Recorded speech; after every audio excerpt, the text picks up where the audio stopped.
Здравейте! Това е третия подред видеоурок, безплатен, в който ще покажа нещо, което вие си избрахте, тъй като последните дни бях направила запитване в социалните мрежи и темите, които ми предложихте, бяха интересни, но единствено тази ми се стори най-интересна и в същото време нещо, което аз също прилагам в ежедневието си. Това е трансфер на принт върху полимерна глина.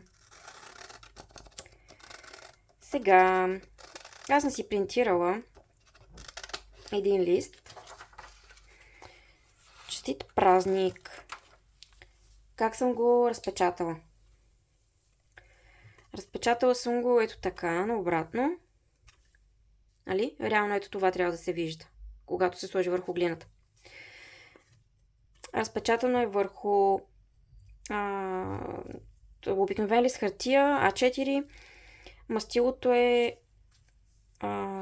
смисъл разпечатано с лазерен принтер. И сега ще ви покажа как ще го поставя върху полимерната глина. Това е нещо, което е изключително лесно за изпълнение.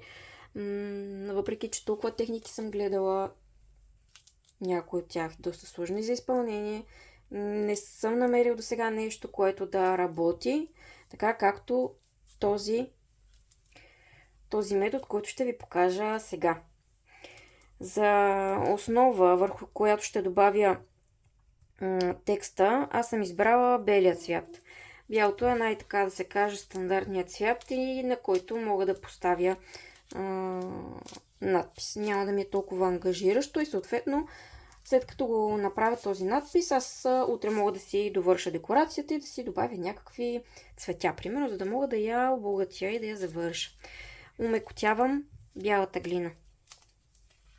Аз съм използвала Fimo Professional.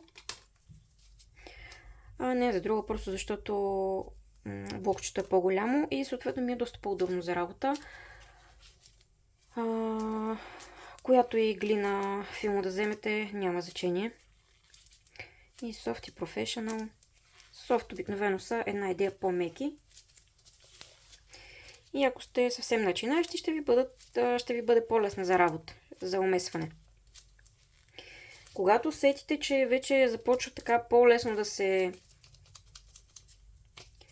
поддава на умесване, значи е достатъчно стоплена от нашите ръце. Степента, на която аз разточвам, е 3-та или 4-та степен.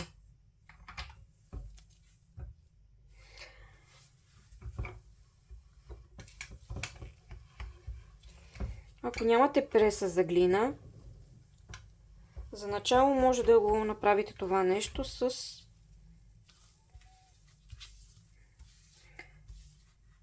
точилка. Може да си разточите глината с точилка. Не знам доколко ще стане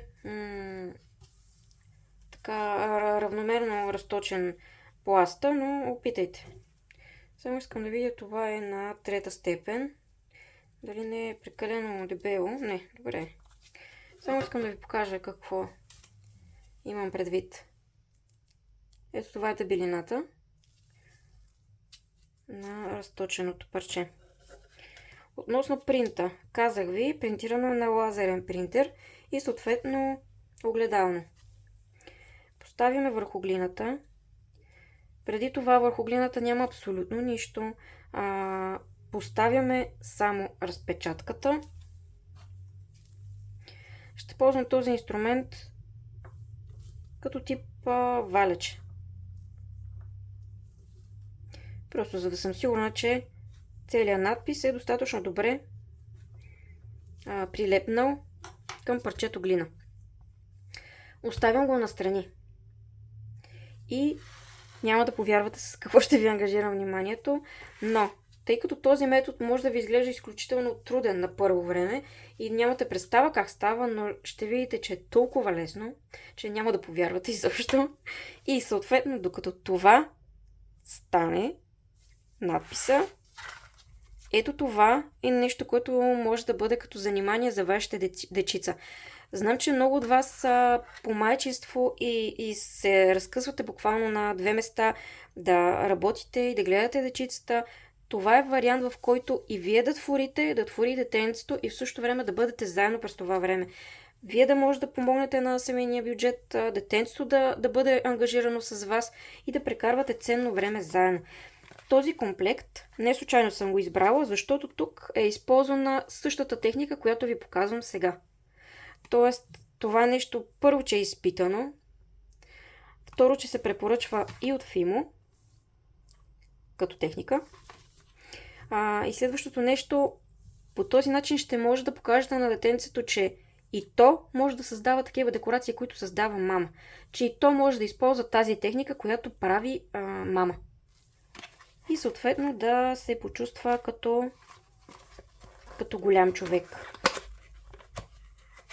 Като възрастен. Сега, тъй като надписа трябва да постои около 15 минути горе-долу, през това време ще направя тази декорация, за да можете да се ориентирате лесно. Ето тук има 6 стъпки, как може да бъде направена декорацията. Искам да ви ги покажа, за да може след това, когато сядате с детенцето да творите, да ви бъде по-лесно да му съдействате и на него. Може би ще има нужда от помощ, но сега ще ви покажа, за да може да го насърчите и вие. Хайде да видим сега кой цвят трябва да отворим първи. По указания пише жълтата глина. Обърнете внимание как разопаковам глината. Това също е нещо, което виждам, че представлява много голяма трудност и за малки, и за големи. Това виждаме на работилниците поне. По този начин изглежда глината. Това е Fimo Kids. Тази глина е най-мека от всички, които предлага марката. По какъв начин се разопакова? От тук изтеглям. И виждате, че се отваря. И след това дърпам. По този начин се разопакова най-лесно глината. Отново показвам. Дърпам. Средата се отваря. И след това хващаме останалата част от опаковката. Това е. Какво следим сега? Това е пластмасов инструмент, който е в комплекта. Тук е показано, че ще ни трябват 6 парченца, 6 редчета от жълтата глина. Съответно, броим 2, които ще оставим за после. Как режем с инструмента? Тази част е режещата. По този начин ще отрежем глината. В момента само маркирам и отчупвам. Не е необходимо дори да има някакъв супер голям натиск. Редчетата са направени достатъчно добре, така че е лесно да можете да си отрежете парченцата.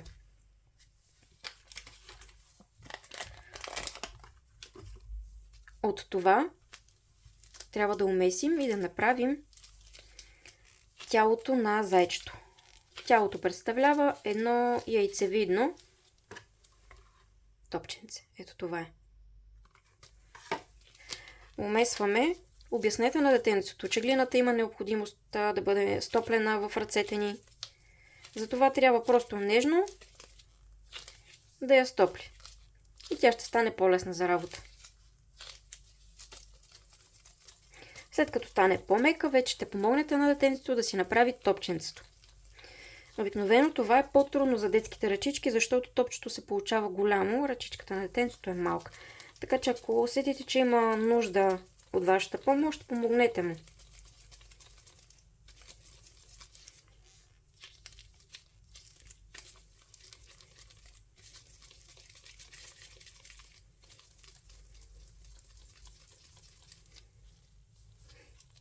Само искам да забележите каква става моята форма. От доста време вече го мачкам. Какво да ви кажа?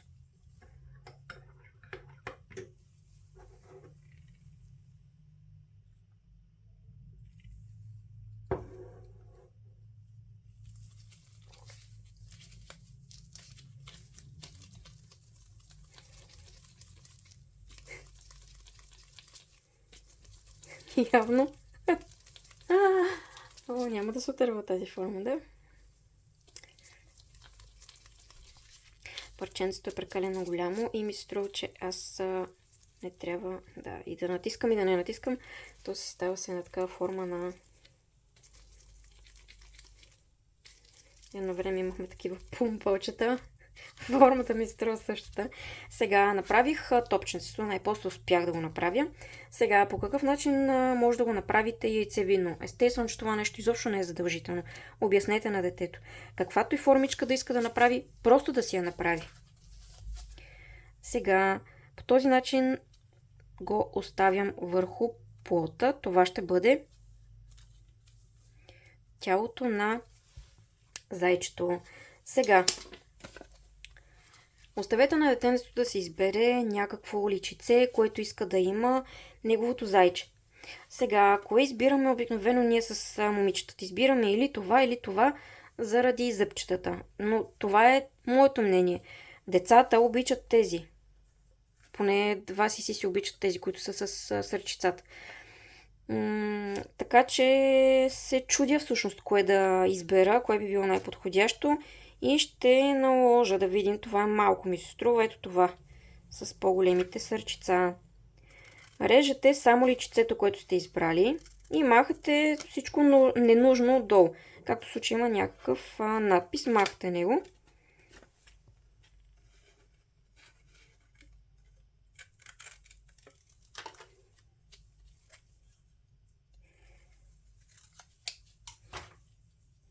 На инструкциите не е дадено да се слага сега, но аз искам да го сложа, защото все пак трябва да изчакаме 15 минути. Обикновено дечицата нямат това търпение, което имаме възрастните и съответно много бързо им се губи желанието. Затова оставяме сега личицето. Нека се отпечатва. И продължаваме с следващата стъпка. Ние сме на стъпка 2 в момента. Трябва да направим шапчицата на зайчето. Това е зайче фокусник. 3 парченца ще ни бъдат необходими. Окей. Значи режем 3 парченца. Отново. Взимам ножчето. Сега да видим дали ще мога да отрежа едно редче. Преди малко с 2 редчета ми се получи. Сега искам да видя. Значи действа. Обяснете на детенцето, че не е необходимо да натиска додолу. Може да направи като маркиране просто, докъде трябва да се отчупи глината. Ето така. Маркира и след това се отчупват тези речета, които е било отбелязал. Казвам ви го, защото обикновено децата прилагат много голяма сила и точно това отрязване на речетата им е доста трудничко. Така че покажете им и този начин. Така, сега от тази част трябва да направим цилиндъра, а от тази долната част на шапката. Черната глина в 99% от случаите е доста твърда, така че не е необходимо да я умесвам прекалено много и да я стоплям. Тя си е достатъчно мека. Сега, по какъв начин да си направите двете части? Това ще бъде долната част. И сега ще ви покажа. Само искам да си сложа хубаво ръкавиците. Аз съм с ръкавици, защото така съм свикнала да работя.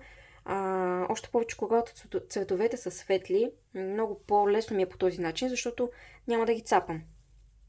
Няма да цапам цветовете. Сега, ето по този начин въртя. И с палец притискам отгоре и със среден пръст отдолу. Ето така. Натискът не е голям. Гледам постепенно да отнема от обема.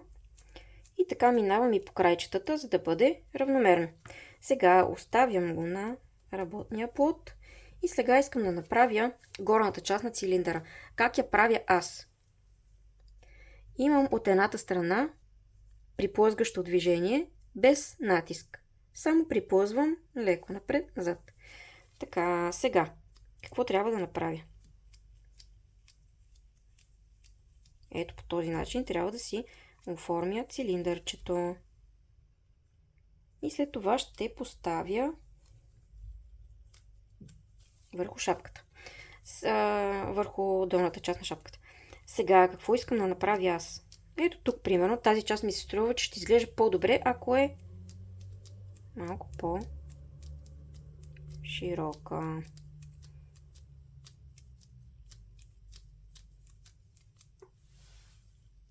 Още мъничко ми струва, че би било по-красиво. Но това, разбира се, е мое мнение. Дечицата могат да си направят шапката, както те биха искали. Сега, аз я оставям върху работния плод. Искам, примерно, ето така, тук да притисна отгоре. И сега искам само да ви покажа каква форма има, защото ми се струва, че така не успявате да виждате отдалече. Ето вижте как се получи.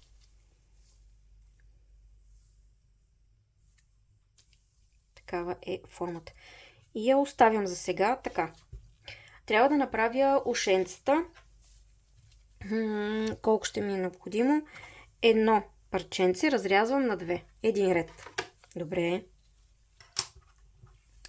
Преди да продължим със светлия цвят, почиствам инструмент. Дали ще работите с детски инструмент или ще работите с скалпела, задължително след използване на тъмен цвят си почиствайте инструмента.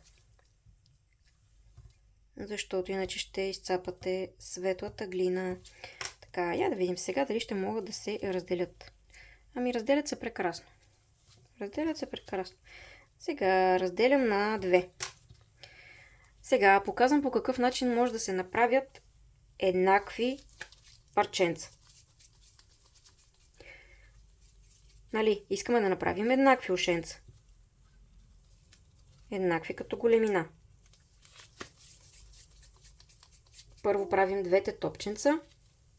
Слагаме ги едно до друго и преценяваме дали са еднакви. В случая са еднакви, така че продължаваме. Как оформяме ушенцата?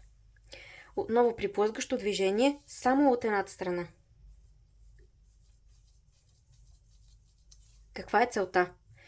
Тази част да ни стане тънка, отгоре по-дебеличко. По същия начин правим и следващото. Нямаме натиск, само плъзгаме напред-назад. Колко да стане голямо ушенцето, преценявате вие или детенцето.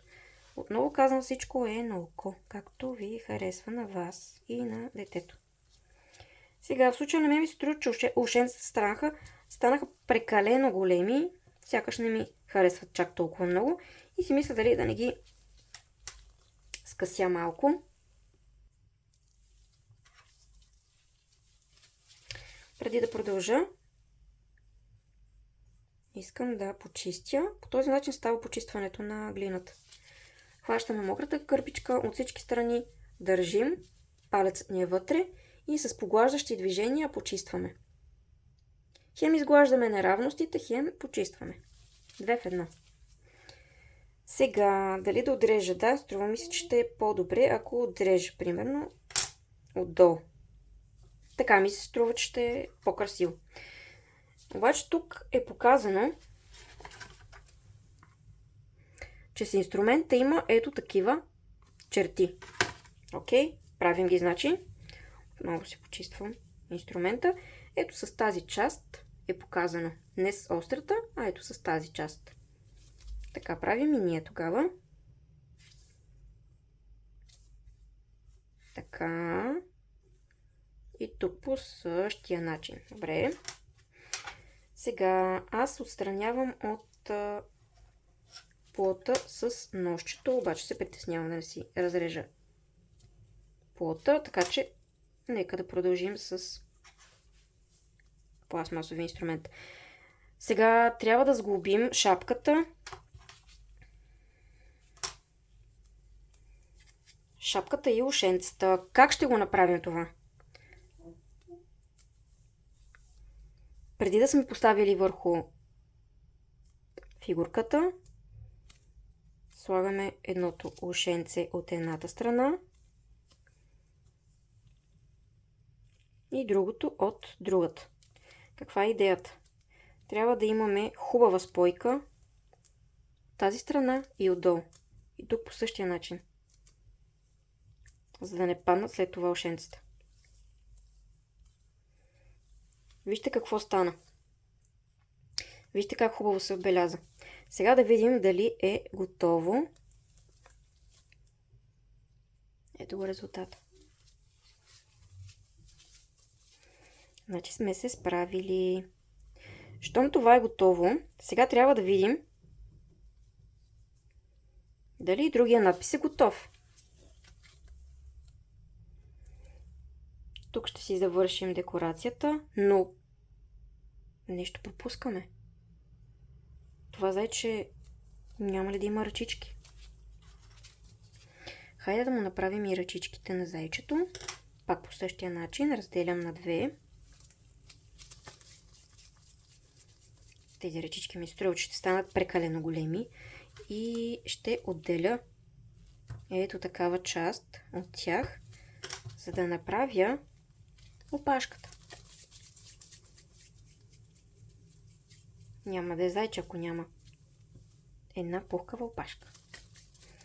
Сега прави си отново топченцата.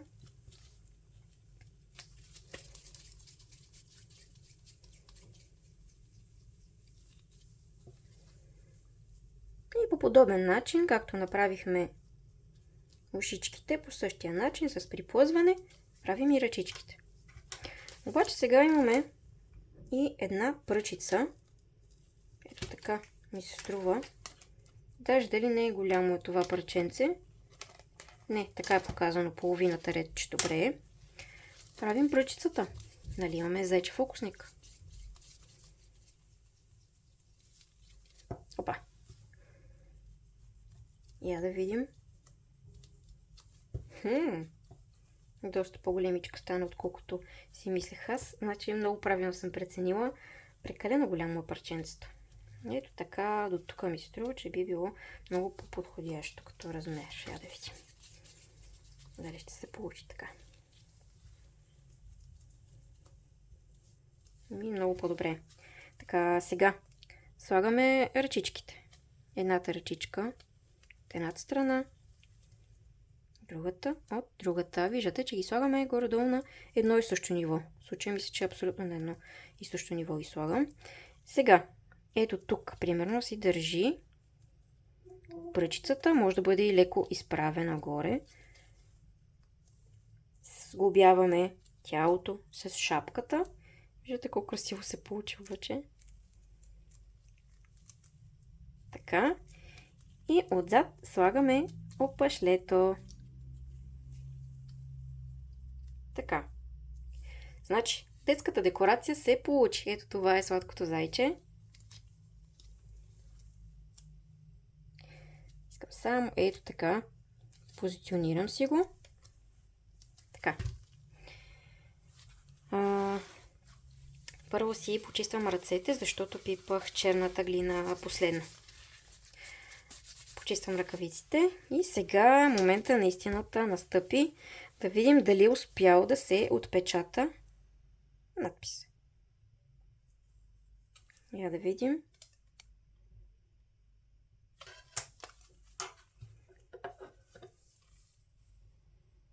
Сега видяхте ли, че няма абсолютно никаква трудност тук? Това е. Това е тънкостта. Виждате колко елементарно е всъщност. Виждала съм толкова различни техники. Мисля, че съм пробвала абсолютно всичко. Абсолютно всичко. Но това е единственото, което ми се получава. А всъщност е най-лесната техника. Това е. Сега, ако искате, можете да продължите. Примерно да си направите релеф с дръжката на скалпела или на шилото. Аз се чудя дали на шилото да не използвам. Хайде да видим. Знаете, плъзгаме и правим красивата текстура.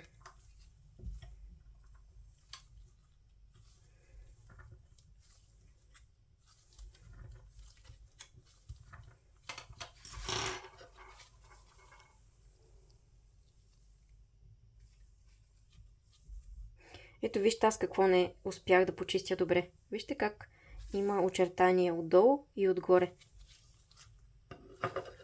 Как можем да го коригираме? Веднага искам да ви покажа. С мократа кърпичка, чрез поглаждащите движения, можем да почистим тези ръбчета. Единственото, което е важно, просто да внимавате да не си развалите да не си развалите печата. И внимателно си почиствате от всички страни, там където се вижда тази линия, така че да го направите равно. Да няма такива очертания. И ще си направим пак текстурата. Ако мократа кърпичка вече е суха, взимаме нова. По същия начин поглаждаме. Защото тези черти на мен не мисля, че изглежда красиво и трябва да се виждат.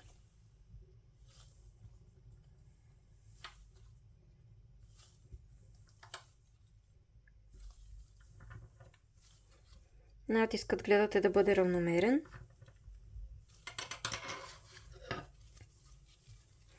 Ето. Надявам се да ви е било полезно видеото.